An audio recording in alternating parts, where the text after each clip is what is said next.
Call of Duty is one of the biggest franchises in all of gaming. It features over 20 major releases and has now been around for 19 years. The franchise holds the Guinness World Record of being the best-selling first-person shooter of all time. One of the most anticipated releases of 2022 has been Call of Duty Modern Warfare 2, and in honor of its release, this is the story behind Call of Duty. The story of Call of Duty starts with the invention of the first-person shooter genre, aka FPS. An FPS is a shooting game that is experienced through the eyes of the character in the game. The genre has its origins going way back to the early 70s with a project entitled Maze War. Maze War is a 3D shooting game that was developed as a NASA research project and is widely agreed to be the first successful attempt at an FPS. Maze War, however, wasn't a project that was ever released to the public.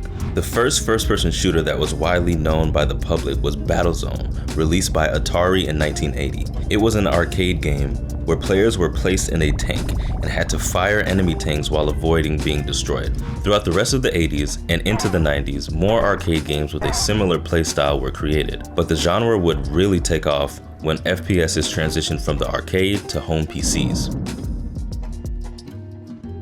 ID Software, a game development company started in the early 90s, is largely responsible for popularizing the genre. These games featured 3D rendered graphics which brought the genre to a whole new level of play. Following the success of their first major FPS, Wolfenstein 3D, ID Software created Hover Tank 3D and Catacombs 3D, which were not big games themselves, but they introduced fast rendering and texture mapping to surfaces, two key features that provided the developers with everything needed to create their next massive hit, Doom.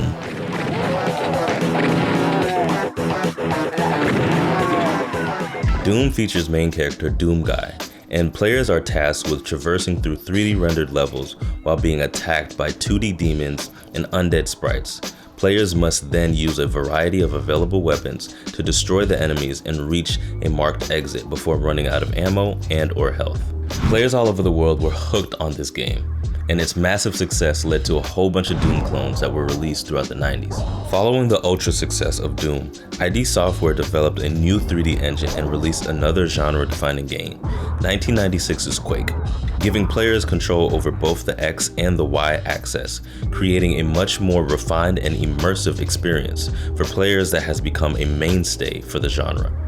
The rest of the decade and into the 2000s saw a bunch of improvements and innovations in the genre that was quickly growing in popularity. First-person shooters evolved to include richer storylines, attempts at real-world physics, bigger worlds, and of course, lots of multiplayer competitions. Most notably, the Halo franchise brought true legitimacy to the world of first-person shooters on consoles. And although Halo was a huge success for console gaming, people still primarily played the genre on PCs. And after over a decade of improvements and innovations, on October 29th, 2003, the first Call of Duty game was released, giving birth to one of the biggest franchises of all time.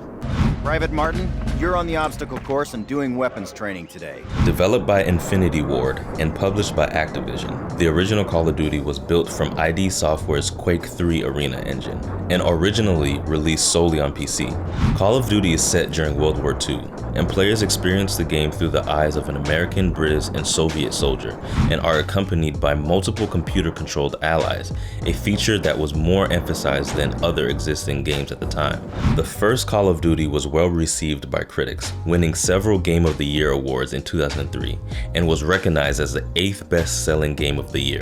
Activision followed up by releasing Call of Duty 2 and 3 in 2005 and 2006 respectively, both of which also take place in World War II, with Call of Duty 3 being the first game developed by Treyarch, a development studio that would go on to develop many other titles for the franchise.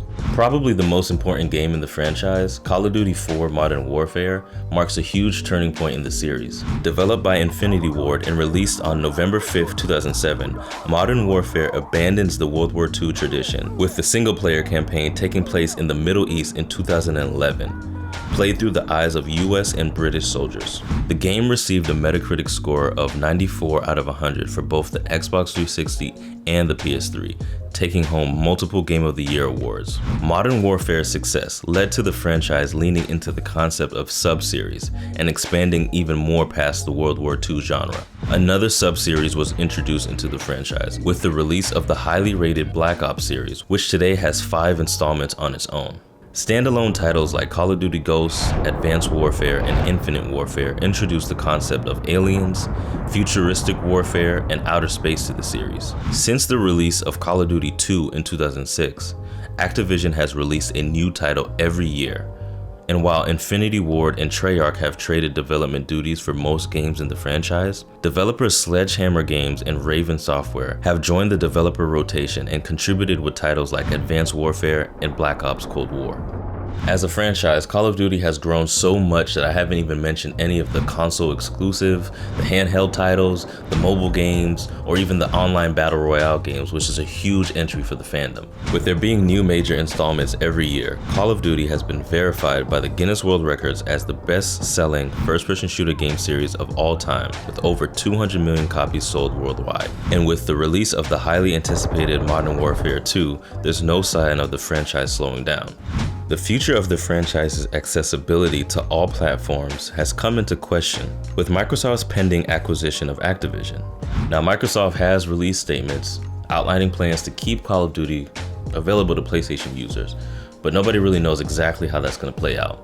That'll just be a story for another day. Thanks for watching The Game Studio.